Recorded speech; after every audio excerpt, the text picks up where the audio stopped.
A very good morning, everyone. Welcome to StudyIQ. Welcome to the Hindu newspaper class with me. I am Saumya, and like every day, we shall be looking at UPSC relevant articles from the Hindu newspaper, the New Delhi edition.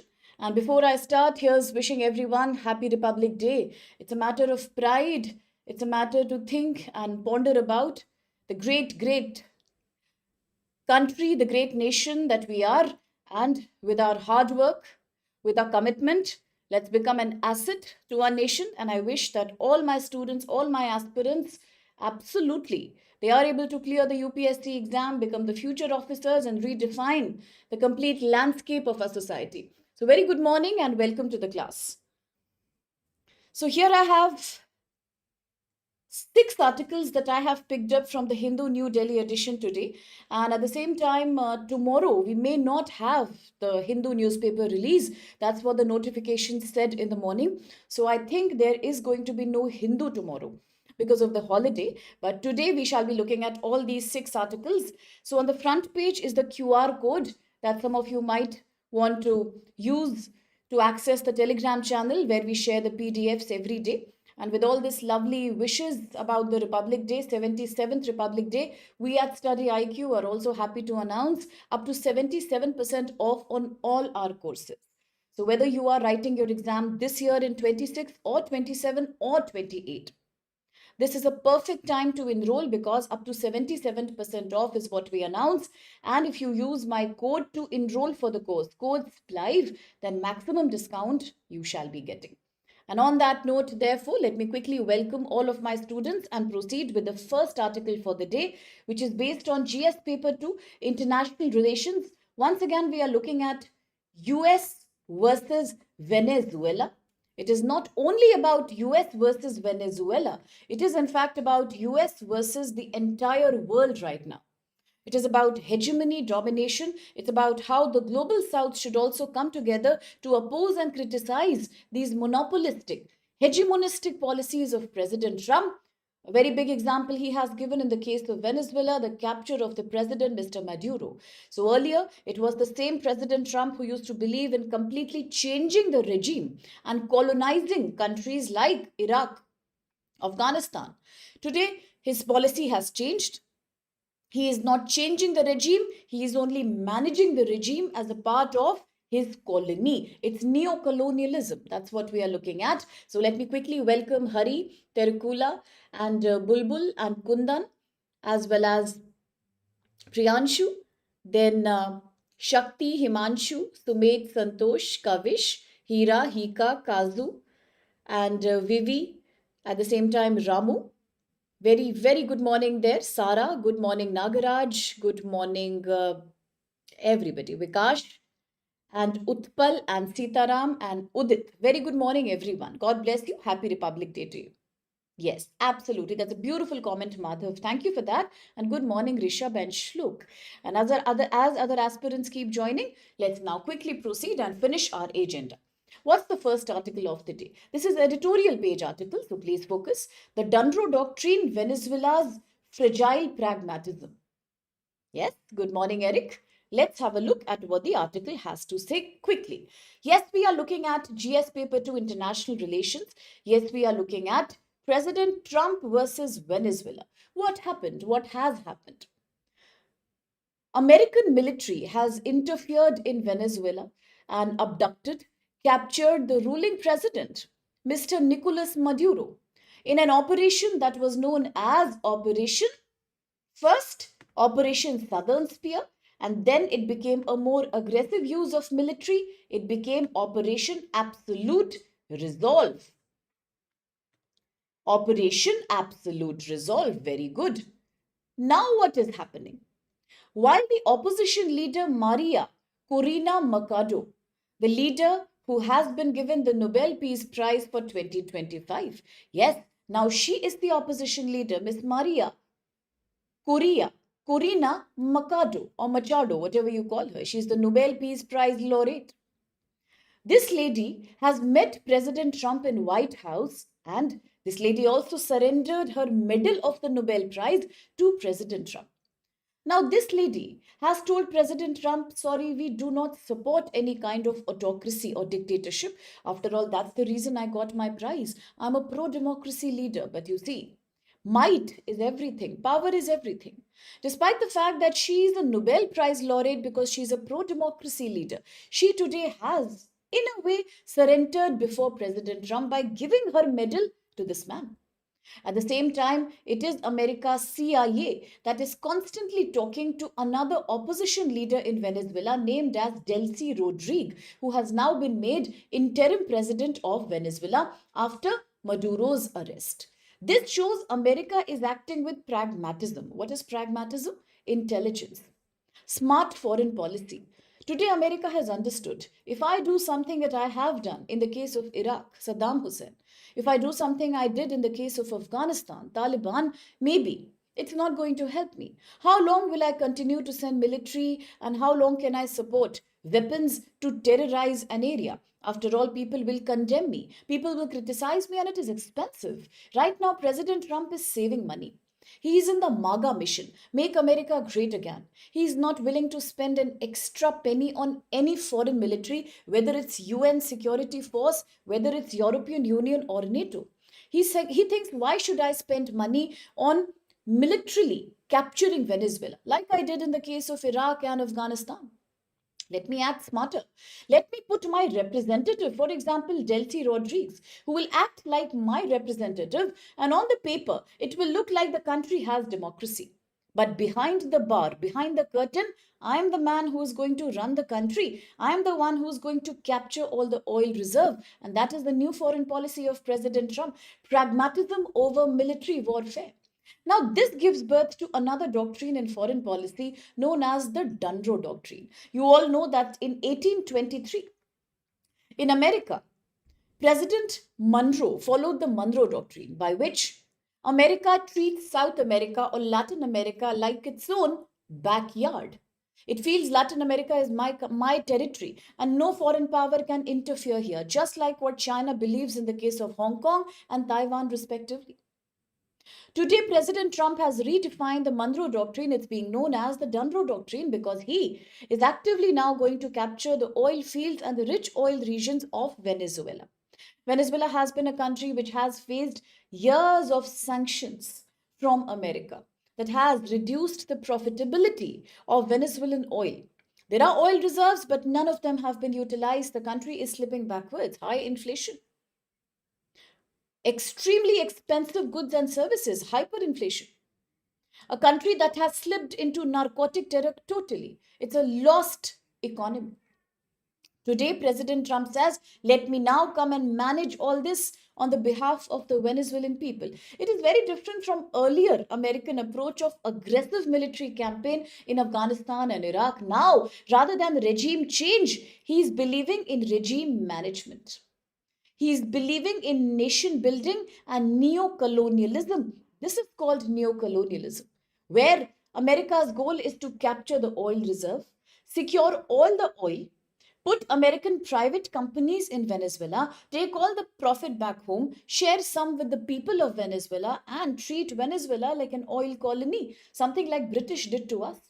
Exactly, it's the same model, which a very famous early economist from India, Mr. Dadabhai Naoroji, had said this is economic drain. In 1901, he said this is un-British. This is a policy of un-British rule. It is like a total economic drain on India. You take raw material from a place, you process that, once again you make products out of that and sell it back in the native country at expensive price. Now that is called economic drain, which India experienced during British Raj. Today Venezuela will experience in Trump Raj. Yes, Mr. Trump's regime. Now, if these are his overall agendas, the article says this is nothing but neo-colonialism in the real sense. Total neo-colonialism, where you give a country some kind of an artificial political sovereignty. Nobody can blame you. And in return, you capture all the economic sovereignty of that country. And why is this his new philosophy? Now, when you talk about Latin America, whenever we are discussing a policy that is related to South America, especially Venezuela, we use a word named as Bolivarian system. Okay, this article has used a word. Let me explain it to everyone. Bolivarian system. What is that? Now, President Trump says that I want to capture Venezuela for its oil reserve. But he also thinks if he completely ends the Bolivarian system, it could lead to military and bureaucracy collapse in Venezuela, something like what had happened in the case of Iraq. He doesn't want to do that. He doesn't want to end the Bolivarian system. Because Trump's MAGA base, Trump's MAGA attitude is not about conducting foreign wars, it is about conducting economic imperialism. President Trump says Delcy Rodriguez, the new temporary president, is somebody who can create a perfect balance between military of Venezuela led by Vladimir Padrino and hardline right-wing groups led by people like Diosdado Cabello. So he thinks she's a perfect balance. She can do every balancing act there. Now, let's look at what is Bolivarian policy then. So when you talk of Bolivarian policy, naturally you have to talk about another previous president of Venezuela, a man whose name you must have heard. He is Hugo Chavez. Yes, Hugo Chavez. Now, nobody should forget in the class that when we were talking about Cuba a few months before, we had spoken about Fidel Castro. We had spoken about 1962 missile crisis in Cuba. I think you remember that. How he supported Soviet Union. America got angry. In return, there was a missile deployment to which America reacted. He was Fidel Castro, the man who hated America. Today, Cuba is paying a price for that, for hating America. President Trump thinks that Cuba is an enemy. He will destroy Cuba for sure. Now, again, we are talking about Venezuela, a man who's known as Hugo Chavez. Who was he? Who is this man here? Very good. Absolutely, Shlok. We are looking at a man from 1954 to 2013. A man who is Venezuelan army officer and politician who served as the president of Venezuela until 2013. From 1999 to 2013, he continued to rule Venezuela.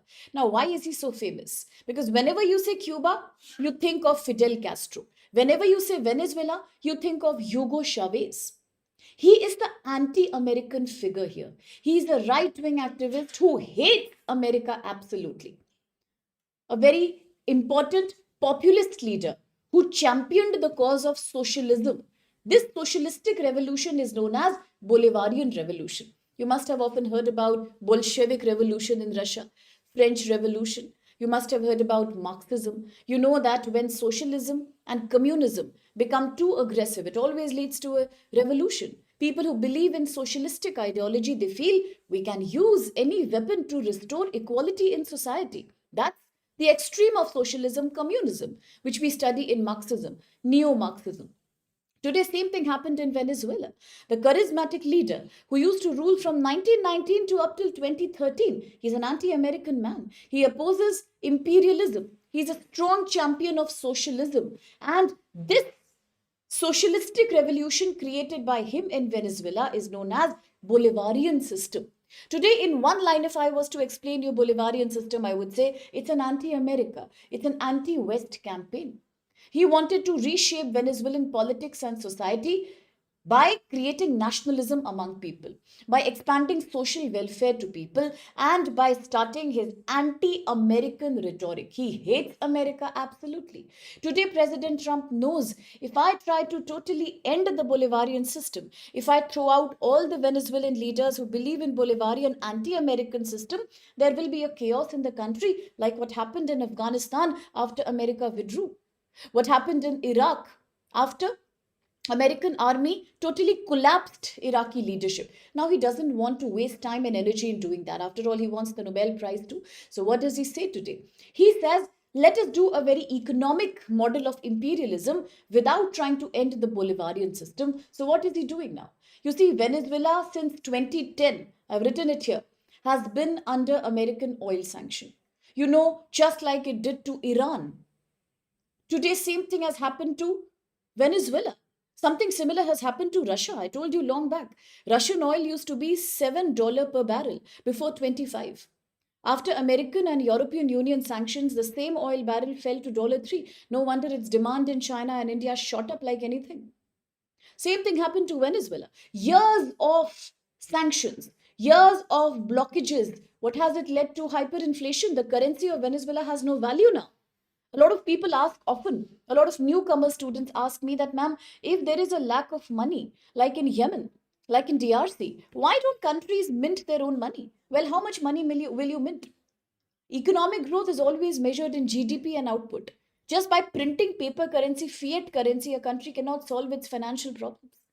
You see, that's what happens in places like Venezuela. Even if there is too much money supply, at the same time, the value of currency becomes zero one day. Okay, so what happens? There was a very interesting photo of Germany. I'll share it with all of you someday. After World War II, the value of currency declined so much that notes were falling, flying in the air, and small children were making castles out of those note bundles. Money becomes mud, like what happened in India with some particular denomination of notes after demonetization. Yes, money loses its value, absolutely. So, even with so many notes, what will you buy? This is called hyperinflation. That's what's happening in Venezuela. It's a case of economic collapse. There is oil, lots of oil, but the oil is thick and sticky. There is no industry, no facility to mine that oil. Venezuela has tried in the past to bypass these sanctions of America, like Russia is doing now, and send this oil to supporting countries like Russia, supporting countries like China. But what's the benefit? America captured those oil tankers and said that all these are shadow fleets. Now, all my students know shadow fleet relates to the concept of International Association of Classification Societies. Yes, all the ships, all the oil tankers to be legal, they must obtain insurance paper and identity from IACS. But IACS is dominated by America and petrodollar. So therefore, if America hates a country, they may never get approval. And that's what is happening to Venezuelan oil tankers. Yes, all these oil tankers used to take oil to Russia, China because of American sanctions, but all of them were captured one by one. They were called illegal pirates, shadow fleets. And then what happened? Today, Venezuela is in tatters, horrible situation, tons of oil, but nothing to consume out of that. And China, Russia, what did they do? If they wanted, they could have come and fought with America heads on, but they could not afford that either. No country wants to engage in a head on collision with America. Let's be clear about it. Even a man as egoistic like Chinese leader Xi Jinping, he may deny meeting other leaders, but he couldn't deny meeting President Trump. Yes, Terukula Vikash, Sumedh, Shlok, Priyanshu, he had to meet, right? He had to meet President Trump in G2. Two people who are usually very, very stubborn, but they had to meet each other. See, you can't deny technology dependence on America. You can't do that. America is a powerful nation.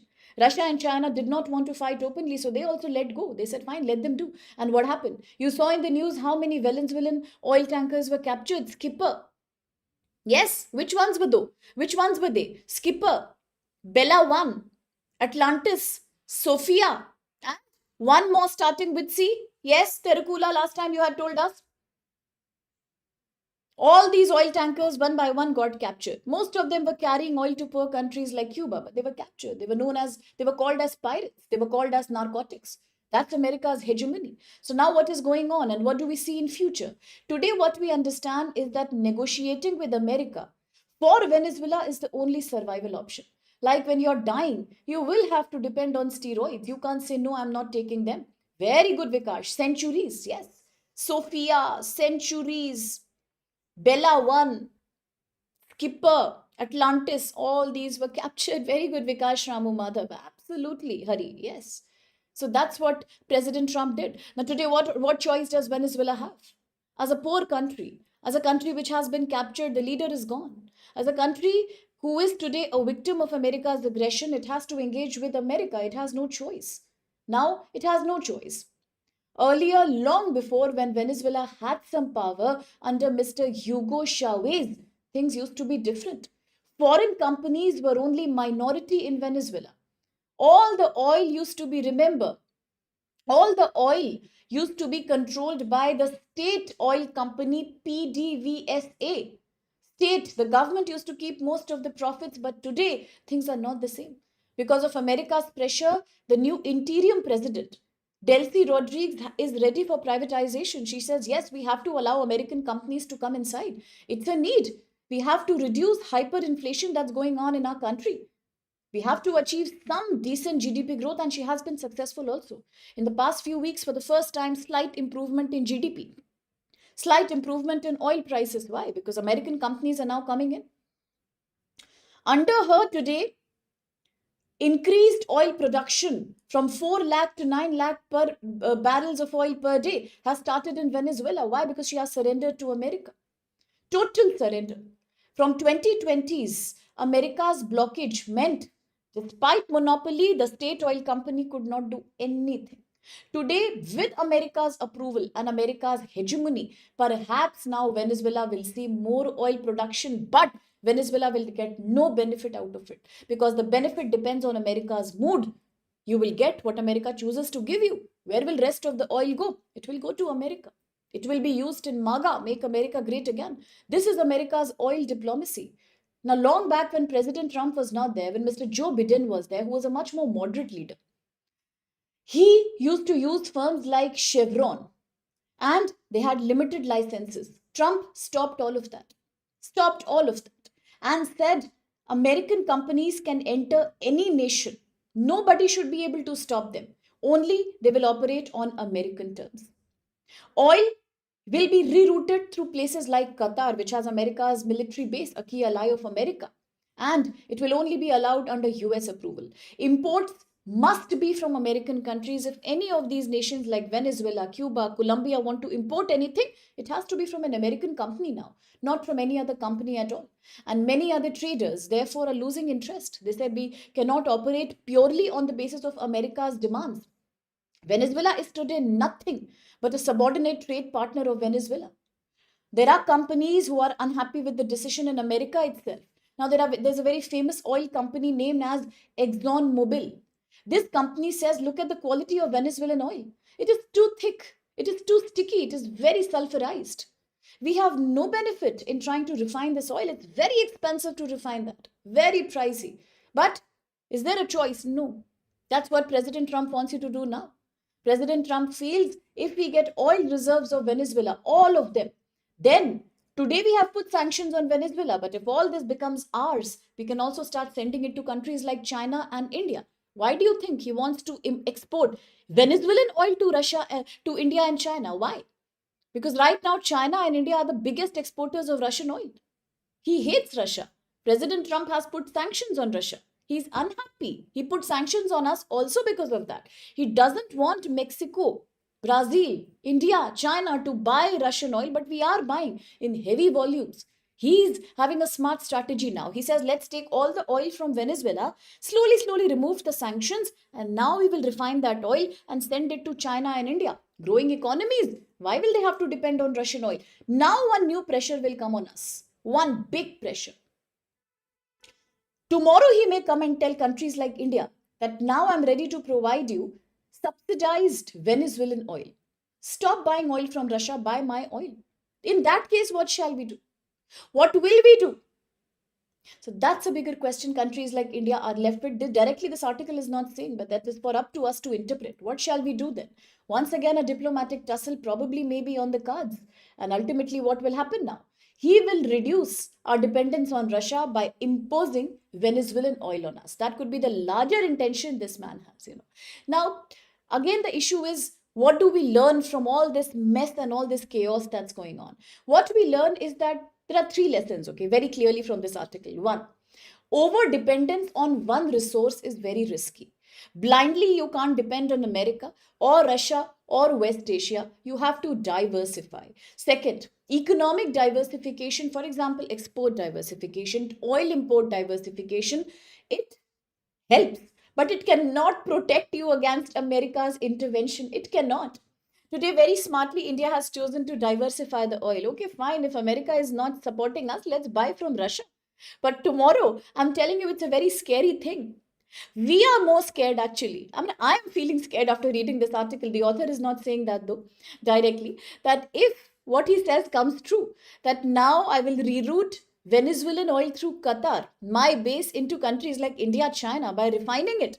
American companies will take the profit. What should we do in that case? With what face shall we say, no, we don't want to buy this oil? Again, he will say, you are behind Venezuelan backwardness. You should have bought this oil because of you, Venezuela is suffering. You see, he can say anything. And that's a dilemma because what will we do then? So that's a bigger question that came in my mind after reading this article. So, do we have a choice? Not really. Multipolarity is great, but it doesn't protect you against hegemony from one country. The real alternative is by taking a collective action as global south with support of countries like Russia. Okay, so now by focusing not on regime change but regime management, he is playing a very smarter game, President Trump. And somewhere other countries will have to be paying a price for this kind of a smart game. Now, let's see what happens. That's the test of foreign policy. Yesterday, I was reading a book by Mr. S. Jai Shankar. Okay, it is about Raisina dialogues. So there he writes in a very beautiful way that you see, foreign policy is like walking on a tightrope. One small slip and you're dead. So it's like that is what India is treading now. So here's the map of Venezuela. For those who were not there in the initial lectures, Venezuela is right here, sitting like a heart on top of Latin America. Yes, a victim of President Trump's Monroe, now Donroe Doctrine. Now, because you're looking at Venezuela, there were many places in the news in 25, my old students would know, such as Trinidad and Tobago, the island that's right here, that was used by America to conduct military exercises to threaten Venezuela. And in Trinidad, there is a place called Ica Coast Point. In case it comes in the prelims, don't worry. It is very good Tericula. It's located in Trinidad, very near to Venezuela. Then, apart from Venezuela, his focus is also on Colombia. Eventually, with the use of sanctions, he may also try to capture Cuba tomorrow. Yes, very good. Southern Spear and then Absolute Resolve. And who mentioned Al Udeid? Very good, Terukula. Because I spoke of Qatar, you must remember the largest air base, US military air base in Qatar, named as Al Udeid base. In the Telegram channel, I have shared a list of all the military bases. When your time permits, run a glance through that, please. Very good. Absolutely. It is a perpetual dilemma, Eric. So well said. Pax Silica, G7, all these are agents of monopoly. Well done. Quickly, the question. With reference to American intervention in Venezuela, consider the following statements. 1.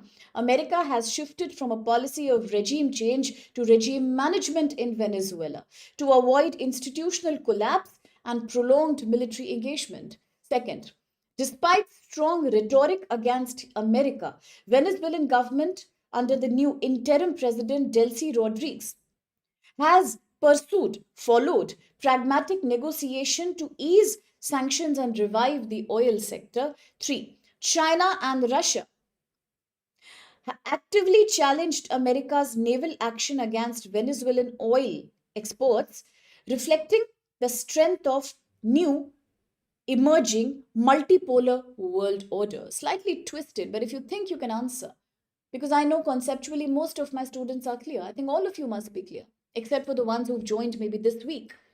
You know the whole basis of all that, so it should be easy for you. Eric, Hika, Shakti, Madhav are answering. Any other student? Sumit, today Kojumba has not joined us. Vikash and Ramu have joined us. Piryanshu has joined us. Swapna, Hari, Santosh are answering, Anup is answering, Kazu is answering, and I'm quite happy to see uniformity in answers. Sitaram is answering, Akhtar is answering. So it's high time we break the suspense then. Which is the right answer? Absolutely A is the right answer. Should I give a huge round of applause? Yes, because majority is right. Well done, everyone. Proud of you, my dear. God bless you. Absolutely correct. Look at the third statement. Why is it wrong, Bacha? China and Russia. I just told you while discussing the article. China and Russia openly did not criticize America when America was busy capturing oil tankers in the Atlantic Ocean. All these oil tankers were either going out of Venezuela, like Bella One, like Centuries, like Skipper, or those who were trying to come inside Venezuela, or those who were carrying the flag of Russia, like Atlantis and Sophia. All these oil tankers were attacked, but countries like Russia, China, despite being ideological enemies of Mr. Trump, did not say anything openly. Why? Because nobody wants to get into a war with America. So, third is not correct. They were quiet and they did not act with multipolarity. They've acted with strategic restraint. This is one word we had learned in the article from India. One is strategic autonomy, multipolarity. Third word was strategic restraint. They did not say anything. They were acting very diplomatic. So it's not right. First is right, absolutely. Rather than changing the country regime in Venezuela, which is expensive, like in the case of Saddam Hussein or Afghanistan, he's now doing regime management, right? So you don't change the government, you just make the government run under your mandate, like remove Maduro and put Dulce Rodriguez. Second one, despite strong anti-American sentiment, Delcy Rodriguez has continued to do negotiation with America. Yes, that's what she's doing. Does she have a choice? Does she have a choice? If the opposition leader can go to White House, remove her pendant and say, President Trump, take the Nobel Peace Medal. I don't want. My mistake, I got it. Sorry, my mistake. Keep, it's yours. Then what choice will Dulce Rodriguez have? First is the right answer. Well done. Be confident with your answers. Very well done. In prelims, confidence works. If you think you've done it valid, it should be valid, okay? No more waiting for more than 1 or 2 seconds over revising your answer. If you think it's right, it has to be right, okay? So that confidence is crucial. If still you think that no, it is not right, skip the question and move on. Don't take too long in one question. Okay, well done. Quickly, the second article. Which article is this? Editorial article. India-UAE ties, all my students know that. Nothing new for you people. Just a quick revision. India-UAE ties, stability, substance and strategic union. Wow, that's a good article. Looking at GS paper 2. Looking at India's strong, cemented and very solid relations with UAE. Few days before, we were discussing how the UAE president, MBZ, he has a long name, so we always call him MBZ. Who is he? He is Mohammed bin Zayed Al Nahyan. Since his name is lengthy, we say MBZ. We also discussed today, if you look at the entire West Asian politics, West Asia is characterized by Gulf countries, oil-rich countries. Majority of these countries, except Iran, except Yemen, are Sunni-dominated countries. They should be very close to each other. They should have unity with each other, but that's not happening, sorry. Mr. MBZ, the president of UAE today, is an ideological enemy of Crown Prince Mohammed bin Salman of Saudi Arabia. They don't have a good relationship. They are fighting over each other. I have showed you earlier why are they fighting over each other. Through many countries, both these are doing proxy wars with each other. The biggest proxy war, Saudi Arabia and UAE under MBZ are fighting in the case of Yemen. We have seen how northern Yemen is characterized by Irani domination of the Houthi. Saudi Arabia has a very long boundary with Iran. If you close your eyes and recall the map, you will also recall a mountain range, Asir mountain range in this area, which I have shown you. You will realize because of the long common border, Saudi wants peace in Yemen. Yes, so Saudi will never support Iran. Iran is a Shia country. Shia factor comes in. Iran supports Houthi militants who want to capture northern Yemen. They are still powerful there, and that's not something Saudi likes. Therefore, against Shia militancy, Saudi and UAE initially were close friends in Yemen, but they also developed a conflict because the very southern part of Yemen is captured by a group called STC, Southern Transition Council, that is led and supported by UAE. This is not okay with Saudi Arabia. Saudi Arabia doesn't support STC. Today, officially, formally, STC has surrendered to the government of Yemen, supported by Saudi. But still they exist in margins. And why does UAE want South Yemen? Because South Yemen, very good Santosh, is a very, very strategically important area. It has places like Bab al-Mandeb Strait, from where nearly 12% of global trade and oil passes, and many more important ports that UAE wants for itself. And hence it is becoming a proxy war between Iran, Saudi and Yemen. Saudi and Yemen today do not have a good relationship. And now we are looking at, in this backdrop, in this background, Saudi is a country which is now changing partnership. It is becoming very close to other countries like Pakistan. It has always been an American ally, an American friend. Today it is seeing a deep friendship with countries like Pakistan. Remember the SMDA agreement between the two. In this backdrop, where does India come? India has had a very stable relation with entire West Asia.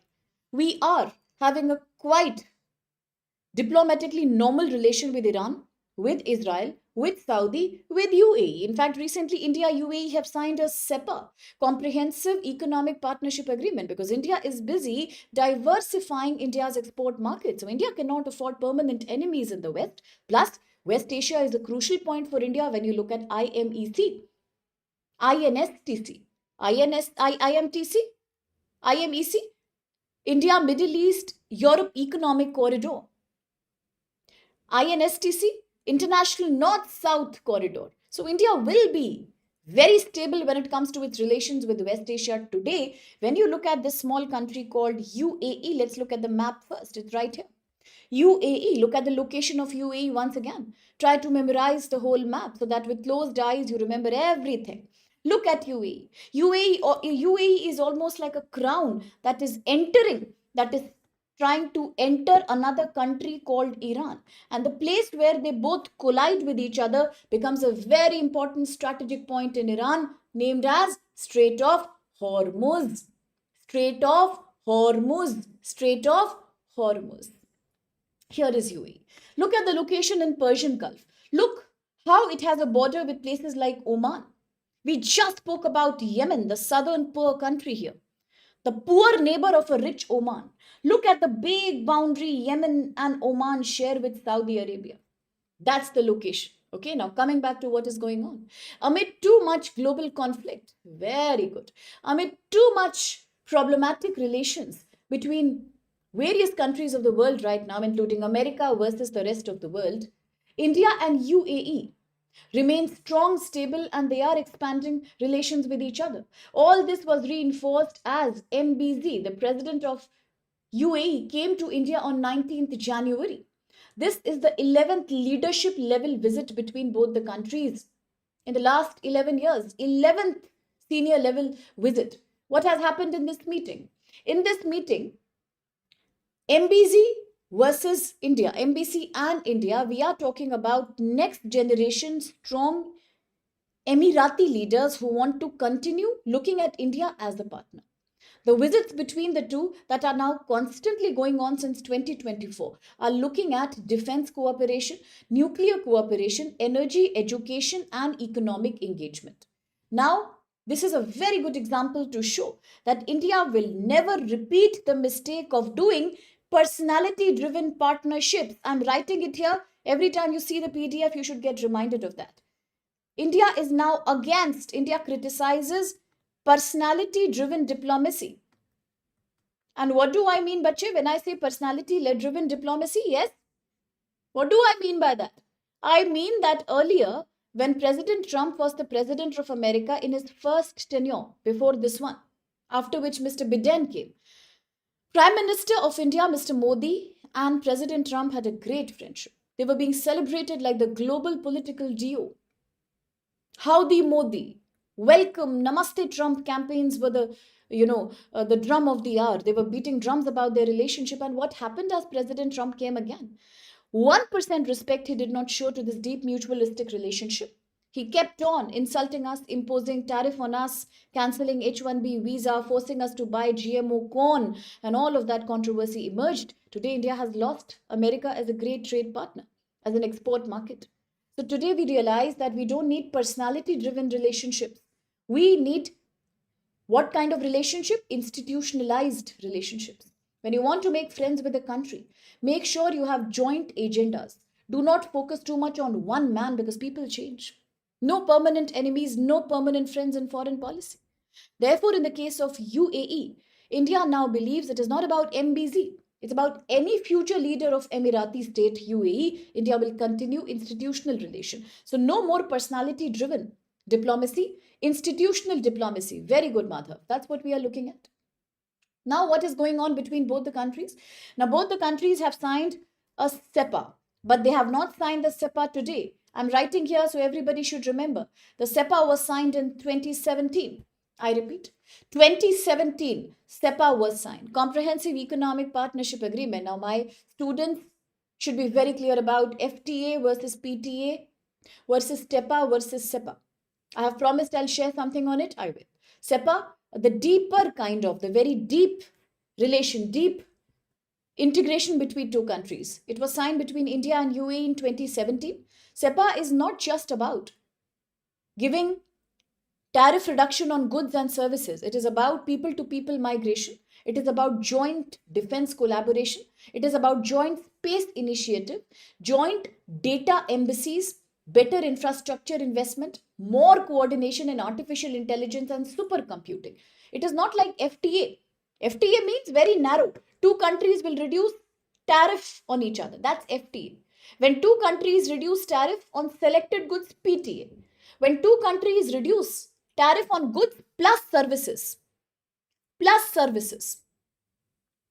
At the same time, also people to people migration. Much more investment, research and development. It expands from FTA. It is much more than PTA. PTA is the narrowest. SEPA is the broadest. Now they are doing deep integration into almost everything. The biggest development here is what I've written on your screen too. Where is it written? Right here. Now both the countries are planning a target of 200 billion bilateral trade very soon. $200 billion bilateral trade with each other. India has promised a 10-year liquefied natural gas supply agreement with UAE. It will secure our energy need. It will diversify our dependence from Russia alone. If you look at defense and counter-terrorism, both countries are strongly against terrorism in West Asia, whether it be with America, whether it be with regards to UAE and Saudi in Yemen, or whether it be Iran. Both countries are against terrorism. Both countries are sharing a letter of intent to sign strategic defense partnership. But. Now here is the catch. I am saying India and UAE are now planning to sign strategic defense partnership. But none of my students should get confused. It is not the same partnership that Saudi Arabia has signed with Pakistan. No, it is not the same partnership. That is SMDA, Strategic Mutual Defense Agreement. If you attack one, both will go to war. Like NATO Charter Article 5, collective defense. That's not what India is doing. India is signing strategic defense partnership. That means we are going to invest money in joint innovation and manufacturing of defense equipment. India has very clearly said that, bro, I'm signing SDP with you, but it doesn't mean I'm going to send any military to you tomorrow if somebody attacks you. Sorry. I am not getting militarily involved in any fight in West Asia, whether it be you against your Saudi neighbor, whether it be you against any other country such as Oman, Iran, America. I am not going to send any military support. It's a purely civilian side of defense agreement. So that's very clear, okay? Be very sure about that. India is not going to support any military war. Not at all. Very good. Now, coming back to another important thing, India says that UAE has emerged as a long-term infrastructure investor, correct? Today, there's one more thing UAE is promising. What? UAE will invest $1 billion in India's NIIF. It's written on your screen. UAE will invest how much money? $1 billion on NIIF. Yes, but what is NIIF? NIIF, the article has not given details about it, so just understand it means National Investment and Infrastructure Fund. What is that? It is India's sovereign linked investment fund.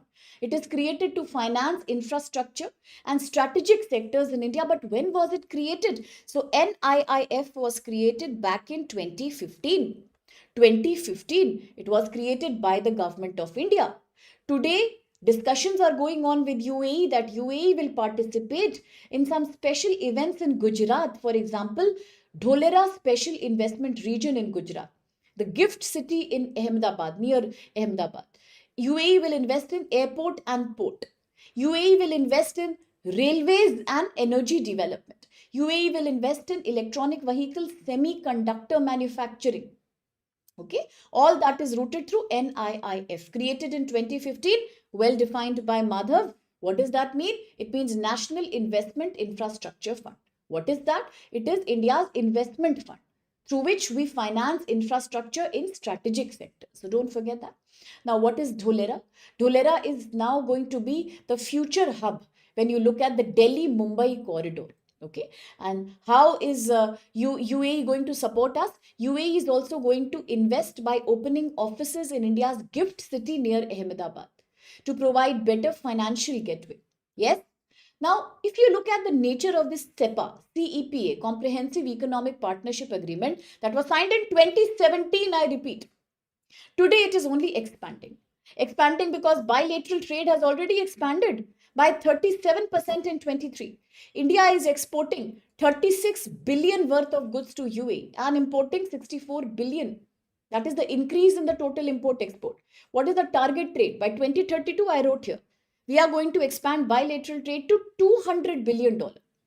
Plus, UAE will support other initiatives in India towards MSME sector. 2 days before, I told you a news that the Indian government has announced a big fund for SIDBI, Small Industrial Development Bank in India, to support medium, micro, small and medium scale enterprises. Now, UAE is also going to invest in initiatives like Bharat Mart. Bharat Mart will collaborate with Jabal Ali to support Indian MSME exports to UAE. Okay. Then Bharat Africa Setu will connect Indian exporters to African markets. UAE is supporting that. Then virtual trade corridor to enhance digital trade and support initiatives like India Middle East Europe Economic Corridor, IMEC. What about civil nuclear cooperation? From 2024 onwards, India and UAE will also sign memorandum of associations, unions to create small modular reactor, nuclear operations and safety protocols, large nuclear reactors. Here, do not forget that India may not have enough uranium, but India has a lot of supply of another material I have told you, that is called thorium. It is found in the black color beachy sands of places like Kerala, Andhra, Karnataka, Tamil Nadu. India has lots of thorium. Therefore, India is experimenting with a new kind of reactor that will automatically convert thorium into uranium by the use of salt. And what is that known as? Thorium salt water reactor. It was in news in 2025, December and November. So know what is that. Okay, India has lots of thorium. Very good. Now, looking at what is India doing with UAE in energy. So UAE generates 25% of electricity from nuclear power. India still has not achieved that goal. In India, nuclear is contributing barely to 8%. We want to expand it to about 100 more, 100 plus. Yes, so here both the goals are common. UAE can support India to transition towards nuclear energy generation. Again, that is an agenda under zero carbon mission. So therefore, what is happening today? India and UAE partnership is a stable anchor.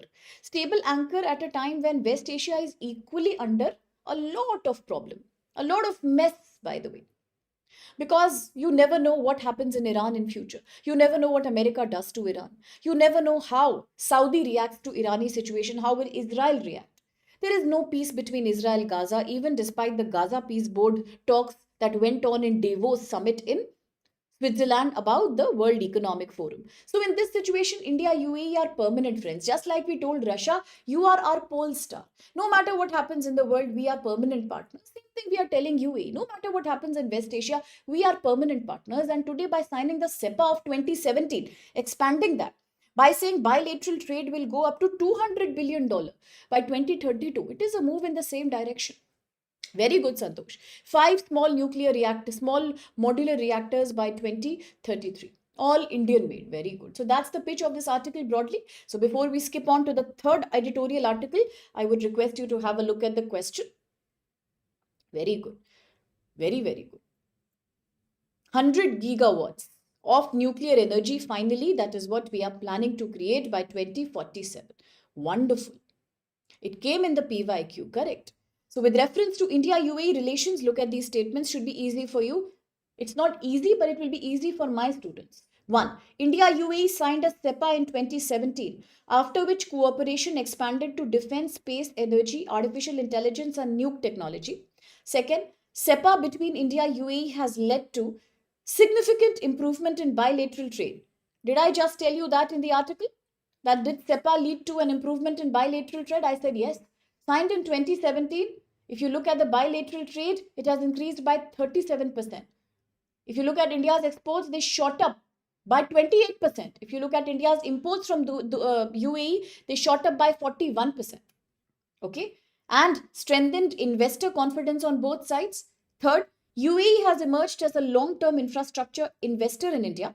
with sovereign wealth funds and companies participating in projects like NIIF 2015, Dholera Special Investment Region, and the Gift City. So, which of these are valid? No, I don't think all the statements are correct, and I don't think anybody has bothered to read the second statement properly. This is absolutely a case of where we think it's easy, but we are missing on what we should focus. What and why has nobody read the second statement properly? Why? What did I just say? No. What did I just say?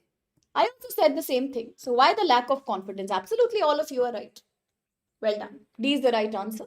Majority is totally correct. Nailed it. Perfect. Superstars to all of you. Great Akhtar. Great Rajneesh. Shakti. Nagarjan. Eric. Sitaram. Terukula. Yes. You've nailed it this time. Rajesh made me so happy and proud. And what about Vikash? What about Sitaram? No, I saw Sitaram's answer. Eric's also have seen. Did I see Ramu's response? Not sure. All are correct. Very good, Madhav Priyanshu. Well done. Have that confidence. If somebody tells you no, it's wrong, and you believe, that means there is an element of guesswork in your answer. When you've done all the three statements after validation, and then if somebody says whatever, it shouldn't matter. If you know it's right, it has to be right. No problem. Third article editorial page. Yes, very good. Third article editorial page. I have to change my strategy now. You have started understanding my traps. I will have to change my strategy and make new traps. I'll work on that. Now, third article editorial page. What are we looking at? Neo-colonial shadows. Now, whenever you hear the word colonial, as Indians, we'll always think of the British Raj, the more than 150 years of British rule in India, economic drain, decline of India's agriculture, decline of India's domestic artisanal industries. All of that comes in the picture, right? Yes. Now, today, as we are looking at 2026, naturally, the world is once again speaking about colonialism. But this is the neo-colonialism, because colonialism and imperialism used to be about military aggression. It's not like America, it's not like Britishers came and told us that, listen, we want to do some kind of economic drain on you, and we said, okay, do it. It's not like that. India did retaliate, no? 1957 onwards, when India did not even have enough technology, since then, until the independence time, we've had so many movements led by different leaders and different phases. Yes? Because nobody wants to become a colony willingly. Nobody does that. So naturally, that was known as hard imperialism. Okay. So when you capture a country by the use of military, it is known as hard power. But when you capture a country by the means of culture, media, customs, habit, it becomes soft power. Like what America and British have done to the whole world, that is only called globalization, neo-consumerism. Today, this article is looking at another thing, neo-imperialism, neo-colonialism, where you combine hard power and some elements of soft power. Not total military, not total culture. It's a combo of both. And that is known as neo-colonialism. This is exactly what President Trump is doing to the whole world. Yes, Priyanshu, absolutely. So what's going on? Now, President Trump's neo-colonial policy was visible at the World Economic Forum. You all know about World Economic Forum. That day I asked a question to my students that, Bacha, please tell me, which all reports are published by World Economic Forum? I'm sure everybody knows about that. Why is it in the news? Because now, just 2 days before, at a place called Davos in Switzerland, we have seen the map also. When codenamed Chip, he's not there today. He had clarified the capital is Bern, not Geneva. So we saw Davos in the eastern part of Switzerland on the map right above Italy. There we had the WEF, World Economic Forum meeting, annual meeting. And what happened? As an intergovernmental panel, the whole world discussed about certain problems like the Gaza situation, certain problems like tariff and trade. And what happened? What did President Trump say? So the great man, President Trump, he clearly came to the Davos meeting and said that I am absolutely obsessed in making the world a better place to be in. I want peace. I want America to be the negotiator of that peace, and America has done that always. America did that in the case of Thailand, Colombia. Remember the Pre-Vihir temple, the 817 kilometers long border. Remember the Dangrek mountain. America did that in the case of India, Pakistan, supposedly, allegedly saying that I was the one who stopped Operation Sindoor by India. There was a breakdown of Article 2.4. of UN Charter. America said, I've done that in the case of Azerbaijan, I'm busy doing that in the case of Ukraine, and now I will do that in the case of Venezuela. People in Venezuela were dying of hunger and deprivation. So, what's wrong that I captured Venezuela? I am right in doing that. And because I am the one who's going to create peace in the world, I will very strongly endorse the idea of America purchasing Greenland from European Union, that is Denmark, a founder and a key member of NATO. People in Greenland are not happy about that. A referendum says that people in Greenland are unhappy. They don't want any attachment to America, let alone America. Back in 2009, they even fought for some more autonomy from Denmark, their own parent country. They don't want that. But President Trump wants that. If you look at America's sentiment, what do Americans say? Americans themselves are fed up. Didn't you see in the newspaper today? It must be coming in the global news right now. Minnesota, a place in America known for its universities, Minnesota, is now seeing lots of violence. It's like nobody is really happy within America also. Not many people support that idea of capturing countries and doing neo-colonialism. Americans are saying we don't want Greenland, but President Trump says I do. And he is saying that I want Greenland because it is a matter of America's security. I want to deploy missiles there. I want to create a golden dome there, a golden missile architecture to create more protection for America's territories. I want to have a better military base there. Already he has one. You know about that. Thule base. Northwestern Greenland. Close your map, close your eyes and think of the map. Which is now called Pitufik Air Base. He wants more air bases right now. He says if I don't do now, then China and Russia will come and do that. Yes? Absolutely. Now, is America doing salami slicing like China? Let's see what happens. So at the Davos summit, it is very clear that President Trump has a clear-cut neo-colonial mindset, but the main paradox that this article is pointing out to is something else. Let me quickly talk about this big paradox here. You will love to hear this. It's very interesting. The writer of this article has really done some good job here. We are looking at a paradox. Now, what paradox, bacha? Listen to me carefully, please. Listen to me. Paradox is that President Trump never believes in protecting climate. Why? He walked out of Paris Agreement 2015. He walked out of UNFCCC, United Nations Framework Convention on Climate Change. He walked out of Belém, Brazil, COP30 summit. Not interested in protecting the climate. But today he is the one who is taking maximum advantage of climate change. Why and how? Why do you think he is running behind Greenland? And why did he not talk about it in the past? Today, he is running behind Greenland because of global warming. Global warming means an average increase in the temperature of the planet. It means a quicker melting of ice, glaciers, ice sheet and snow caps in the area of the Arctic, making Arctic more accessible because now the sea has melted and new sea routes have opened up. At this moment, the world needs resource. A very similar passage we did in the CSAT class, those who took the class might remember. The world needs more rare earth material. World needs more critical minerals. World needs more oil and gas. Arctic is an area that's rich in all of that, super rich. And therefore, countries like China, therefore, countries like Russia and America at any cost want these resources because the whole world right now is dependent on one country, that's China, when it comes to a complete monopoly on the mid and downstream mining, refining, cleaning, manufacture of rare earth materials, 17 dedicated items on periodic table, and other critical minerals like graphite, lithium, cobalt. At this time when the whole world needs all that, why do people not be hungry towards Greenland as the ice is melting and the place is becoming more accessible? Brilliant, Terukula Madhav. It's becoming, right?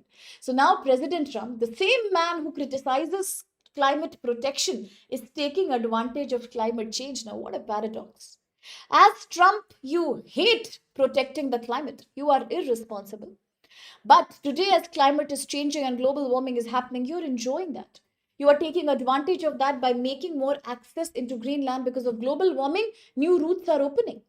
Global warming means summer ice in Arctic is melting and the North Sea route, I write here, the North Sea route, okay, it's written here, NSR is now melting. It can reduce the shipping time between East Asia, Europe and North America. It will mean lots of geopolitical implication because from the Eastern Hemisphere, China and Russia will also not stay behind. President Trump says, if I don't attack Greenland, either Russia or China will do that. And why is Greenland important, Bache?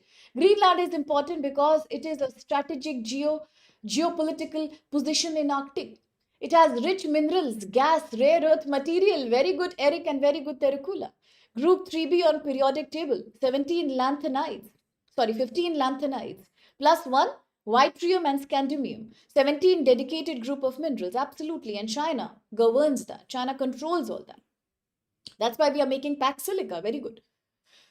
Now, in this situation, if Greenland has so much REE, so much critical mineral, then Chinese companies in the past have already been showing a lot of interest in Greenland's wealth. China has already conducted trial commercial ships, commercial voyages through this Northern Sea route. America is alarmed. America is scared. I already told you, America does not see China as a political enemy. America sees China as an economic enemy. He might see Russia as a political enemy. He might see other smaller countries like, say, Latin America or EU as political adversaries, but with China, one thing is very clear. He knows China has no potential military threat to America. It never can. Although today, both are competing when you talk about naval assets. America has the largest navy, but China has the strongest navy. Yes? So that is the big question here. America sees China as a key competitor in terms of economy. America will never tolerate China passing through Northern Sea route and reaching the Arctic and trying to capture all the material from there. Already China is monopolizing. We are already thinking of countering China through packed silica. Why will he leave this opportunity? China dominates the global rare earth supply chain. Earlier, Trump had put tariff on China, but later, because of American dependence on Chinese rare earth material, that tariff was reduced. Remember the G2 meeting, South Korea. Chinese activity in Greenland is seen by President Trump as strategic encroachment, and that's why he needs Greenland. Mining in Greenland is very tough. Most of the minerals are located below permafrost. What is permafrost? Permanent ice caps. Environment and political resistance is there. People in Greenland say, dare you do that? We are a close community. We believe and worship our climate. We don't want any other company from America or China to come and take away all our critical minerals and devastate our ecology. We don't want that. Greenland has already been able to achieve for itself self-rule. In 2009, Greenland fought with its parent country Denmark and achieved some kind of self-autonomy, self-rule. Yes, Greenlanders now want their own culture and society to predominate. They are a small ethnic community out there. Yes, they oppose any American rule. A small council, it is known for its, what do you call them? Eskimo community called Inuit. Some beautiful documentaries are there on Nat Geo. Inuit community. They say we don't want another colonizer, especially not America. So therefore, it's a question today of security versus resource control. President Trump says, I want to have an agreement, a written agreement with European Union. I want to make sure Denmark is ready and Denmark gives me Greenland. Media says America, if it gets this permission, will make indefinite military base in Greenland. It will have access to Greenland's subsoil, below the earth resources. This is also strengthening the belief that resource extraction, not security, is the real motive. On paper, President Trump says, I want Greenland because I want to be secure. I want America to be safe from China or Russia. I will open Golden Dome there. I will create ballistic missiles there. I will create observatories and air bases so that I know that Russia and China are not entering the Arctic. But that's a false reason. In reality, it is resource hunger, resource extraction. And what happened at Davos, Switzerland? In Davos, a summit that was meant to promote global cooperation has showed resource nationalization. Resource nationalism. Countries are becoming nationalistic, jingoistic, because all of them want resources, and such actions are undermining earlier the existence of UN. Today they will also undermine the any scope of global rule-based order. We will lose the peace and transparency created after Second World War. So will it lead to another world war? No answer. I don't know. Nobody knows. But with such actions, it is highly likely. This is Greenland's map. But you have a look at the map. What a beautiful location, North Atlantic Ocean, absolutely between US in the west, European Union in the east, owned by Denmark. From 2009, it has some internal autonomous sovereignty rights, okay? A resource rich area near the Arctic Circle. Yes. So today, because of this controversy, the transatlantic relations between US and Europe may also go further degraded. So quickly the question, anyone, please? Yes. With reference to recent geopolitical development in the Arctic, consider the following statements. 1. The North Sea route (NSR) has emerged due to melting of Arctic ice, and it significantly reduces the shipping time between East Asia and Europe. Second, Greenland achieved improved self-rule in 2009, and opinion surveys say that public opposition to any form of America's sovereignty over the island. We don't want that. And 3, America and European Union have formally concluded a binding treaty granting America, US permanent ownership of Greenland's subsoil, that's below the soil, mineral resources. So which of these are valid? I don't know about other students, but for my students in my Hindu class, this is like the easiest question I can give you, because I know your intellectual capacity now and I know what you can answer. But this should be very easy for you. And as Vikash had commented, I skipped that comment earlier. I would like to mention every time he has been generous and reminded us about the Labrador current, about how near the Greenland the cold and hot water currents meet, also warm currents. And anywhere in geography, if you see both currents meet, it's a very fertile place for corals and fish reserve. So very well answered, Eric, Amit, Swapna, Sankamitra, Manjunath, Urupam, Abhilash, Priyanshu, Santosh, Kaizan, Sumed, Priyanshu. Okay, many code names, Terukula, Madhav. No doubts only then. What I should say? What can I say? I have nothing to say. I can just clap. The third round of applause I have given you, okay? Because today, third time majority has nailed it. No confusions, no doubts, just the right answer. Well done. Great job there. Akhtar, Terukula, Vikrant, Sitaram, Nagarjan. I am speechless. Just so proud of you. Really, God bless each one of you. You increase my hemoglobin every day. Indian women, 57% of them in this age group are anemic. I think I'll be hyperhemoglobinized if you perform like that. So very well done. Quickly, the next article. Page number 11. Expectations from a gender lens in a budget of 26-27. Multiple times you and I have discussed about the budget. Annual financial statement. It is released usually during March. Yes, there are different articles that talk about the budget. I think all of you know in the Constitution which article of our Constitution looks into the annual financial statement, that's budget. Which one is that? Which one is that? It's a 3-number article. Which one is that? 280 is the Finance Commission. 281 is financial devolution, vertical, horizontal. 110 is money bill. Then which article talks about annual financial statement? That's the budget. Well done. So you all know that the Indian government will soon release its budget because we have stepped into the new year. Well done, everyone. That's for 26. Now, but we are saying that a budget is always a very important snapshot of where and how, in which sectors and how much money will the government now choose to spend.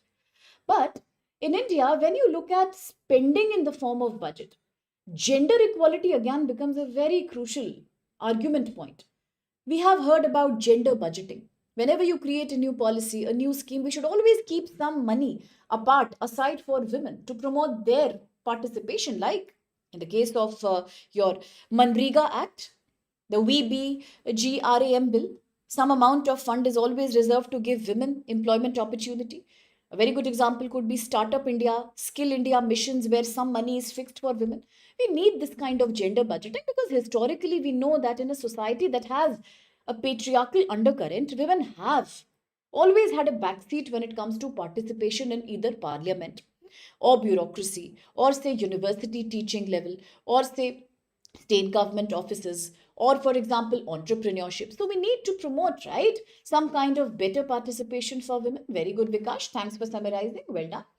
With that in mind, today we are looking at how, as the 2026 budget is now coming, 26-27 budget, the annual financial statement, article 112 of the Constitution, Very good, Vikash. We must talk about Article 14, right to equality between men and women. We must talk about Article 41 DPSP, the right to work. People have a right to demand work. And that's something that this budget should look into. Let's talk about the position of women quickly and see what the budget can do for us. What's the core problem, bache? Core problem is that if you look at Indian women, they are very big victims of two problems. One problem is femicide. What is femicide? 2 days before you and I talked about Himalayas, a word called ecocide, killing something, genocide, homicide, ecocide, femicide, violence against women. That's one problem. Second problem is time poverty. Time poverty, very good, Terukula. The glass ceiling impact, double burden, all of that is valid. But the real problem is time poverty. What is time poverty? This article says in India, women contribute only 18% to India's GDP. Remember the data? You will have to write this in GS paper 2, social justice. In India, women contribute only 18% to the GDP, not because they work less. You can't say women work less, it's not true. They work, they do work, but still they contribute only 18% to the GDP. Why like that? Because majority of the work they do is unpaid, domestic labor, unpaid, economically unproductive, uncounted work that is not calculated in the GDP. Second, even if they work outside and get money, majority of that work is in the informal sector. So despite working a lot, they are employees of the informal sector, and then they are victims of vulnerable unemployment and they become ghost employee. They work, but the work is never calculated. It is not calculated for tax computation, for social welfare, and on GDP, the contribution therefore is zero. Yes. Now, about 40% of Indian women are in labor force. Wow, that's a great number. 40% of Indian women are in the workforce. What is workforce? The number of people who are actually engaged in earning something. Yes, women are there 40%, but now the paradox, mostly they are in unpaid agriculture sector. There are 3 points I'm making. I'm sure nobody will ever forget them. One thing is, in India, few women are in the workforce. Second, for those who are, say, 40% only, majority of them are in the informal sector. Informal sector means vendor, maid, auto rickshaw pulling, agriculture labor, where they are earning but not on paper, no contract, no tax. So, therefore, ghost employee. Third problem, even in the informal sector, the biggest employer of women is agriculture. Did you get the paradox? Only 40% women in India work. Even out of this, majority work in informal sector, they are anyway invisible. And even out of that, majority work in agriculture labor, where they do small manual activities. And why does it happen? Why does it happen? It happens because of distress migration from rural to urban. It is the young men who migrate from village to city to find better jobs. Who is left behind? Women and children. They are poor. The salary that the man earns in the city is again not enough because he is also working in the informal urban sector now. Laborer, construction worker, taxi driver, platform worker, GIG worker. He is not able to send the money back home. At home, people need money. This has led to inclusion of women and children in agriculture labor. They are not landowners. They are not farmers. Very few are farmers. Barely 9%. Most are workers. What do? Harvesting, cutting the plant, sowing the seed, tilling, carrying burden. And here also what is coming? Mechanization is coming. Artificial, mechanized, machine-based harvesters are coming, drillers are coming, seeders are coming. What work will they get? Fraction. Very small work. Clean the field. Separate the animal waste. All that is what they do. For these menial jobs, either they are not paid also or they are paid very less money. And this concept in India is called feminization of labor, which has led to feminization of poverty. Never forget these two words. It is because men go out leaving women in agriculture work. It leads to feminization of labor. Women are now agriculture worker. That leads to feminization of poverty. Now hardly any money they are getting. Yes. So now what happens? They don't get any benefit, right? And 60% of women outside the labor force, are saying we are not able to work because who will take care of my children? Who will take care of my elderly parents or other handicapped or disabled people at home? I have to share that domestic work burden. And most of the women who are not working say, I don't work because I have to do work at home. And those who are still able to find work are caught between the trap of paid work and unpaid domestic work, leading to time poverty. There is no time only. If you don't give me any time, how will I study? How will I improve my qualification? How will I compete with a man when it comes to my office? And that's what leads to glass ceiling, as Terukula said.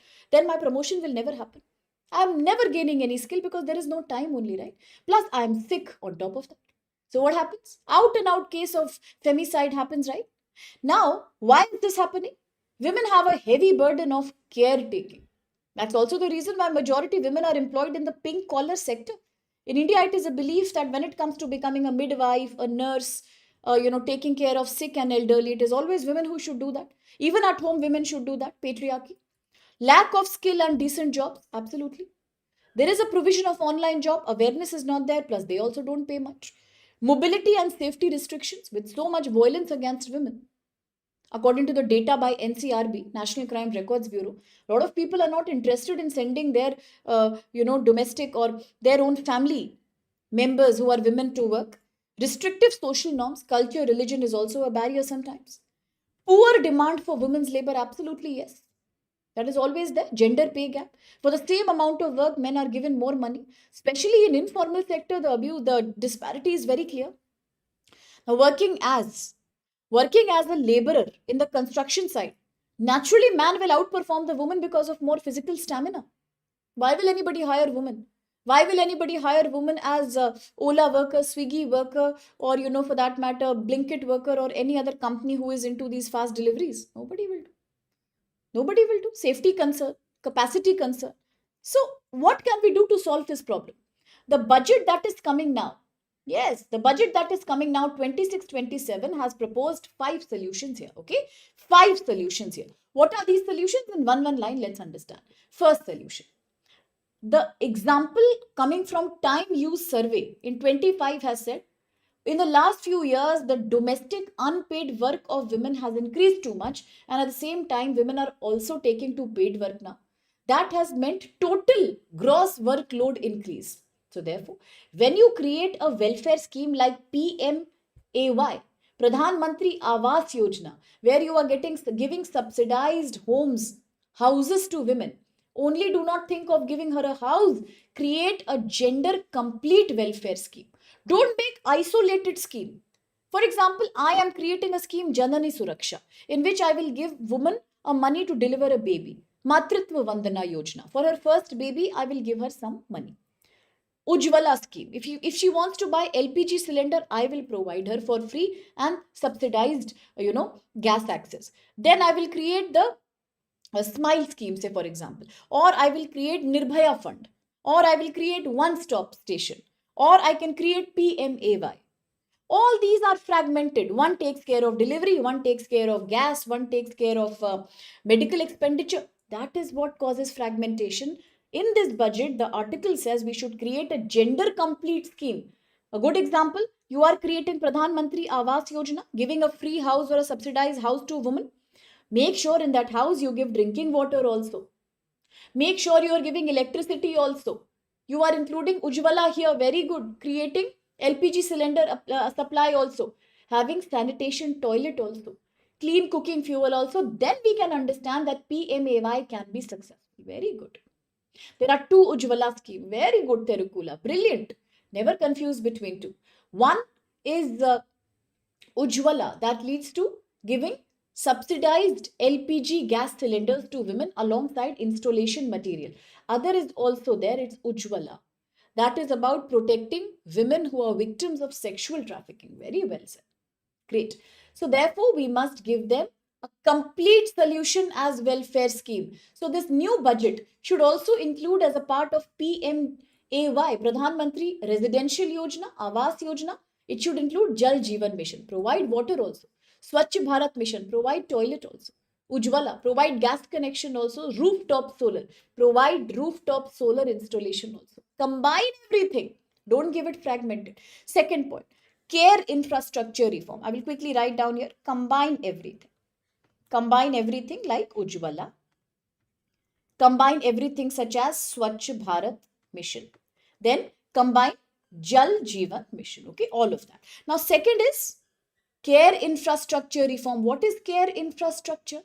Care infrastructure means you have so many child care services, Palna scheme, Anganwadi scheme, Asha workers, Poshan Abhiyan, again fragmentation, leads to duplicacy, leads to heavy investment. Create and learn from Karnataka model. Karnataka government provided a model called Kosina Mane model. Kosina Mane model, under which a centralized care infrastructure window was created, and all the funds that are spent on child care and nutrition were combined together. And then what happened? All these mean a total child care you are investing on, not just fragmented. With the same fund, provide child daycare also. With same fund, provide nutrition scheme also, vaccination also. Combine everything together. Now, link your budget to time-based outcome. A very good example. Gender budget right now is only 8.9%. Okay. A very good example. Listen carefully. Gender budget right now is only 8.9% of union budget. I'm just writing down that. Okay. Union budget is only having, I'm just writing Karnataka model Terukula. Union budget is the union budget. If you look at it, only 8.9% of that is gender budget. You know how much does that mean? 1% of GDP only. Only 1% of GDP. Above 75% allocations are done into Part B and Part C general schemes. What do you mean by Part C, Part B? There is a bigger scheme. Example, Skill India Mission. Startup India scheme 2015. Entire scheme is meant to promote startup. In that, only 10% funds are given to women. This is called Part B, Part C allocation. When in a bigger scheme, you reserve some money for women, but that's not good. Don't do that. Don't create sub schemes for women. Give a complete dedicated scheme to women itself. A very good example is in agriculture. What happens in agriculture? In India, agriculture employs mostly women only, but it only gets 4.2% of gender budget. For example, PM Kisan scheme, PM Kusum scheme, all these are only supporting male landowners, not women laborers, not non-land owning women agriculture employees. So that is a very important thing to realize. Give independent schemes to women. Don't give them Part B, Part C allocations. And Karnataka example, I will write down here. It is known as Kusina Mane model. Now, I'm not familiar with the language, but I know Mane means home in the language. So, Kusina Mane model. Okay. We should learn from these integrated examples here. Okay. Now, having said that, we should give them independent scheme. Last but not the least, gender budgeting should always lead to creating more jobs. A direct visibility should be there. We should reserve 50% jobs for women. Use funds for wage subsidies. Use these funds for higher social securities. Example again, Manrega, the new VBGRAMG bill. Women here are 50% reserves, 50% beneficiaries are women only. Now we are also trying to increase under the new version of Manrega 100 compulsory working days to 125 compulsory days. It should include childcare and finding work near home. It needs more funding, more gender focused budgeting. Last but not the least, support women entrepreneurs. If you look at India's MSME share, MSME today is now supporting exports to countries like UAE, we just saw under MBZ and India Pact. But only 0.9% of gender budgeting is done in MSME. Majority of women, they own 60% of unregistered, unincorporated manufacturing companies. Only 4% are registered. We have Mudrika loans to allow women entrepreneurs to take financial help from the government, but most women are taking Shishu loans. Even under Mudrika loan, what is Mudrika loan? Government provides to create more startup culture in India, more entrepreneurship. The government is giving loans to women entrepreneurs too. But if you are a small entrepreneur, you get Shishu loan, small one. If you are slightly more bigger entrepreneur, then you get Kishore loan. Finally, when you grow into a much bigger entrepreneur, then you get a much bigger money as a part of loan. Here women always are getting and restricted to shishu loan, too small scale loan, because their business never expands. So they need more loan, more digital support, more market access, more gender specific budget to upscale their business. And last point is that prepare women for an economy based on AI and digital infrastructure. Enable AI learning among women. If you look at India AI mission, 33% of gender allocation has been done, up to 660 crore rupees. So we must focus on women-centric AI upskilling, mentorship programs for college girls and university level girl students, and ultimately it's like Nari Shakti should not be judged by saying that I have spent money to promote a woman's well being. That is not real Nari Shakti.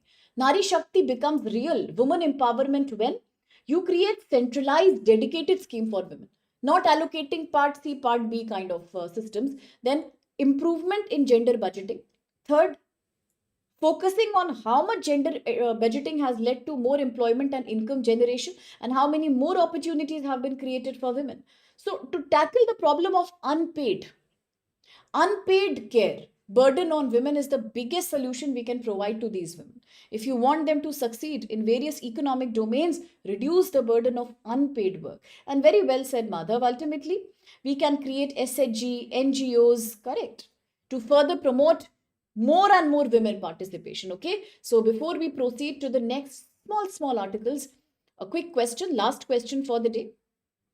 With reference to women, time, poverty, and gender budgeting, look at these statements. One, a majority of women who are outside India's labor force cite unpaid domestic care responsibility as the main reason for not participating in work. Second, many allocations under gender budget of India fall under schemes that are fully 100% women specific, indicating strong redesigning of programs for women. And three, time use data 25 shows that women unpaid care work has declined in the recent years due to increased participation in paid employment. Very interesting. Which of these are true? And very good, Vikash. That's a brilliant pointing out that you've done. Recently, there was an NGO which also got the Magsaysay Award. Now, this was the first NGO to get the Raymond Magsaysay Award, and it was working in the domain of women empowerment. Well done. Absolutely. Beautifully said, Madhav. It resonates with the wordings of Dr. B.R. Ambedkar and Mahatma Gandhi. Beautiful. You can get essay topics on this. Keep it up. Well done. What's Sarai's answer then? Terukula, Sitaram, Abhilash, Priyanshu have answered. Anyone else? Brajesh, Rajnishwar? If you really answer this, then honestly, I'm like on cloud nine today, because I thought this is the only confusing question for the day. Manjunath, Swapna. Okay. But are you sure you have eliminated all the options except one? Kaizen, Hika, everyone is saying it's one. I'm surprised though. Okay, Sankhamitra, Santosh, Kazu also. Interesting. Interesting. Maybe we need to relook at the second statement. What does the third say? Time use data for 25 shows that women's unpaid care work has declined. This is exactly the opposite of what the article has said. Article says in the past few years, the unpaid domestic work of women has increased. Although the paid economic work has also increased a little bit, but the unpaid domestic work has increased too much. That's the main reason behind time poverty that women in India face today. So, not correct. Second, most of the money that is given to women empowerment is given in the form of 100% women specific scheme. Sorry, that's the opposite of what article says. Article says the problem itself is that majority of women welfare fund is given as part B and part C of bigger schemes. Example, you create Manrika, reserve 33% jobs for women. That's called part B, part C. You create Startup India Mission, create 10% funds reserved for women. This is not going to help. You need 100% women centric scheme. Wrong. First, majority of women who are not working in India, I showed you the data, 40% of women in India are into the workforce only. And even among them, majority are in the informal sector, especially agriculture labor. So those who are not working say that they can't work because they have domestic and care responsibilities. Absolutely correct. So what should I do? Well done. Absolutely well done. Okay, and that's the smartest point Madhav has made. But sometimes tricky questions can also come. Okay. Very well done. Excellent, smart, brilliant performance. I'm really proud of you. Now we are almost done with the lecture. So, this article on the text page is something that you and I have done many times in the past. Honestly saying, I was not interested in talking about this article again because it's repetitive. But since tomorrow Hindu paper will not come, okay, tomorrow because of Republic Day holiday, there is no Hindu publication tomorrow. So we won't have the class tomorrow. We will now have the class on Wednesday, right? On 28th. So I thought, why to miss? In 2 minutes, if I summarize this article for you, then will it not be a good revision? So allow me to do that now. GS paper 2, polity and governance. Quickly focus, bache. I will summarize everything that you already know with special focus on Sarkaria and Panchi Commission. Just 2 minutes. Focus, please. Article is saying in the last 2 weeks, too many controversies happened. Tamil Nadu, Kerala, and then Karnataka, where the governor, who is the constitutional body in the state, refused to read the address that was given to the governor by the state cabinet, by the state legislature. They did not read it. Either they modified it or they walked out of it in between. They said, I'm not reading, sorry. That has led to a controversy. Since when did the governors start acting with discretion? They are constitutional bodies. So states like Tamil Nadu, Kerala, and Karnataka are saying these governors are now acting beyond their constitutional power. They are acting extra constitutional and they are specially acting as agents of center in opposition rule states. What's going on? Recently, disputes have arisen from the opposition ruled states saying that governors' address to the state legislature is now becoming a tool in the hands of these governors. Which article of the constitution talks about that? Very well pointed out. Yes, Article 176 of the constitution talks about that, bache. What does it say? Article 176 of the constitution makes it mandatory. That day we had a big debate on the word mandatory. Article 176 of the Constitution makes it mandatory for the governor of a state to address the House of the state before the start of every new year and after every new election. Historically, the governors have done that. And they have always reflected the policy of the elected government. They are not supposed to say personal views, but today things are changing. This address that is written by Council of Ministers has to be read as a constitutional duty. The legislature debates this address through a motion of thanks later on. The Supreme Court of India has clearly said that governor is a constitutional body and they cannot act with discretion. They have to act in aid and advice of Council of Ministers, but in states like Kerala, Tamil Nadu and Karnataka, the governors have skipped, altered, modified, refused to deliver this mandatory address under Article 176. Such actions violate constitutional convention and earlier Supreme Court judgment. Yes. Now, the core problem is that the role of governor are being politicized. It is undermining federalism in India. What is the solution to this problem? Whenever you look at the solution, we need to think about exactly what Kerala's chief minister and what Tamil Nadu's chief minister, Mr. Stalin, said 2-3 days before. He said, he said that if governors are not interested in reading these articles and addresses in front of the House, if they are busy in breaking down Article 176 of the Constitution, why don't we remove this protocol completely? It is a habit, it is a practice, a custom that we have taken from British Constitution. Let's remove that. Let's remove that because nobody is taking it seriously today. We don't need that either. That's what these people have clearly said. But before also, commissions like Sarkaria and Panchi Commission have said that, bache. Quickly, my dear, focus on Sarkaria Commission. Bache, Sarkaria Commission from 1983 and 88 had given some recommendations on that. It said that the governor should be neutral and non-political figure. It recommended that chief minister of the state should be consulted before appointing the governor. What's the purpose? To reduce center-state conflict, to ensure trust between governor and elected state government, to prevent the misuse of governor's office for political purpose. And what did Panchi Commission say? 2007 to 10. Panchi Commission said and repeated some of the points of Sarkaria commissions. It said that governors should be appointed from outside the state.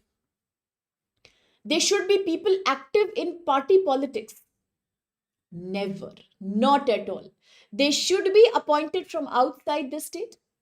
They should never be those people who are active in party based politics. Otherwise, they will never be honest in their duty. Clear guidelines should be there for governors to act as per constitution, no discretionary power. And why do these recommendations matter? They matter because governors are appointed by the center, but they are employed in the states without consultation with the chief minister. Later, the post becomes political, it becomes politicized. And therefore, then what happens? If you consult the chief minister before appointing the governor, you are only respecting federalism. You are reducing chances of fight and conflict. You are improving constitutional functioning. So that's the big and the most important juice of this article that I have given you. And now that I end this session, one last mention quickly about how on today's very important day for us, our 77th Republic Day, many people have been honored by various kind of bravery awards and Padma awards. Okay, so when you talk about gallantry awards, what are gallantry awards? Gallantry awards are bravery awards. Okay, gallantry awards are bravery awards. Bravery awards. How are they given and what are these? Gallantry awards are divided into those awards which are given during war. Either an award is given during war or an award can also be given during peacetime, during the times of peace. So either you give a award in the case of armed conflict, that's also one kind of gallantry award. Another gallantry award can be given during the times of peace when somebody has acted with too much strength and with too much courage. Yes. So today we are looking at the well-known astronaut from India, Mr. Subhanshu Shukla. Why was he in the news, Bache? Because he went from India to the International Space Station as a part of Axiom 4 mission. He is the most famous astronaut from India because he also will be a part of the human crew that's going to travel in the Gaganyaan mission that is soon to be launched by India.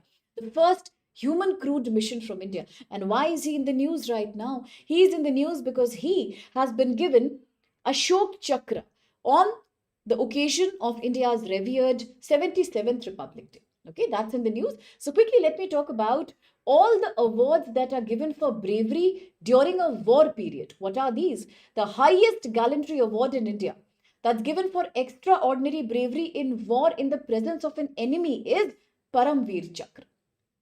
Second is Mahavir Chakra, that's given as the second highest wartime gallantry award. And third is the Veer Chakra, which is third highest wartime gallantry award for bravery in battlefield. But you also have peacetime awards.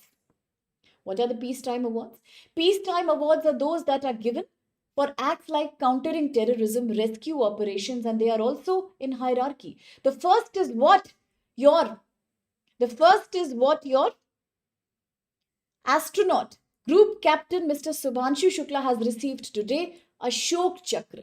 It's the highest, now don't forget, highest peacetime gallantry award. Why did he get this award? For highest and the most engaging contribution in the Axiom and the upcoming Gaganyaan mission. Yes. Now, what is Ashok Chakra? Ashok Chakra is the highest peacetime gallantry award. It's given for exceptional courage, often against terrorism or any other nationalistic achievement. Second, peacetime gallantry award, Kirti Chakra. Third, Shaurya Chakra. Yes. Remember all that? Now, also remember, Bacha, all these awards can be given to Army, Navy, Air Force, paramilitary, civilians during peacetime. They are usually announced on Republic Day or on India's Independence Day. But now, as I take your leave, because the award has gone to Mr. Shukla, how can we not talk about the Gaganyaan mission? Is that fair to not in one line talk about the Gaganyaan mission of India? Yes? 1. Gaganyaan is India's first human spacecraft spaceflight mission. It has been conducted, it is going to be conducted by ISRO. What's the objective? To send Indian astronauts. What are they called? Vyomonauts. To send Indian astronauts known as vyomonauts to low Earth orbit. Many times I have discussed low Earth orbit where majority of space missions are going. Today it is an area that is also characterized by a high degree of orbital wastage or orbital debris. I gave a case study of Shenzhou 2 mission on which a small particle of space debris struck and the capsule window cracked. How dangerous, right? Yes. So what is Gaganyaan 1? India's first human spacecraft mission. It will send astronauts to low Earth orbit, that is about 400 kilometers altitude from Earth's surface, and safely bring them back. That is why we are conducting human rating. Redundancy operations, we have spoken about that. What happens if India successfully does that? India will become the fourth nation in the world after America, after Russia, and after China to independently send humans into space. Which launch vehicle are we using? As beautifully told by Santosh, yes, we are using LVM-3 launch vehicle here, the Gaganyaan version of that. And the mission includes crew module, service module, life support, crew escape mechanism, recovery in the sea. And what's the importance of the mission? It will boost space technology, national prestige and defense strategic capabilities of India. And Mr. Subhanshu Shukla is Indian Air Force test pilot and one of the co-members of the Gaganyaan astronaut mission.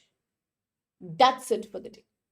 That's it for the day from my side, Bache. That's it for the day. Wishing you a very happy Republic Day. And to celebrate the 77th Republic Day, we announce 77% up to 77% off. And if you want even more discount, like almost a giveaway price on 26 prelims course or 27-28 complete course, prelims mains interview. Join today because sale will end on 27. Sale is ending tomorrow. So use code SPLIVE and see the benefit of getting all the material and coursework. Now, one more announcement. Tomorrow, I will not take the Hindu lecture because Hindu will not come. That's what the Hindu notification says, that for North India, Chennai, Hyderabad, there is going to be no release tomorrow. So we are not having it tomorrow. So when are we meeting next? When am I meeting my nerds next? I am meeting all of you on 28th Jan. That is 9:30 a.m. sharp. Okay, and somebody was asking about the CSAT class. No, today being a national holiday, we are not having any CSAT class today. CSAT class also will be it will be tomorrow. CSAT is tomorrow because tomorrow there is no holiday. Hindu will not come, so no Hindu tomorrow. But yes, 1 p.m. CSAT class will be there on the main channel. Is that clear with everyone? Thank you so much. And we were talking about how to remember articles, how to remember map work. So as Terukula is saying, how beautifully he has caught up on map work. Today, if I say a place, he'll close his eyes and talk about it. And many more students are doing that already. Already, so many are doing that. It is tomorrow, 1 p.m. So, you know what happens? Whether it is your map work or articles, the more mnemonics you use and the more group interaction you do, you remember. Okay, so attend the classes, interact with each other, feel free to express, relate them one to another. I was talking about Greenland, Vikash spoke about the Labrador current. I was talking about say the Bab al Mandeb state. Terukula could mention state of Hormuz there. You see, that's how we interact and connect things. That's the beauty of group class. Okay, so God bless each one of you. Today, your performance was awesome. All questions were done very well.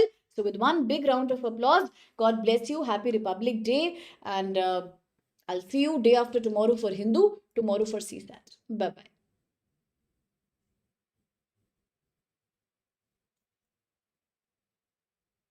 Okay, bye bye. Bye, everyone. Bye, Terukula. Bye, Shlok. Bye-bye Sitaram, Manjunath, Sanghamitra, Apex, Sumed, Priyanshu, Vikash, Sitaram, Terukula, Santosh, Sumed, Hari, Hika, Eric, and Bulbul, Akhtar, Kazu, Kaizan, Madhav, Priyanshu, Apex codename, Sanghamitra, Prajesh, Brajesh, Rajnishwar, Urapam, Swapnil, Abhilash, Hari, and anyone else? Kaizen, Amit, Vikrant, Akhtar I have mentioned, Srishti, Shakti. Okay then. God bless you and bye-bye. Bye, Shlok. Bye-bye. Done. Day after tomorrow.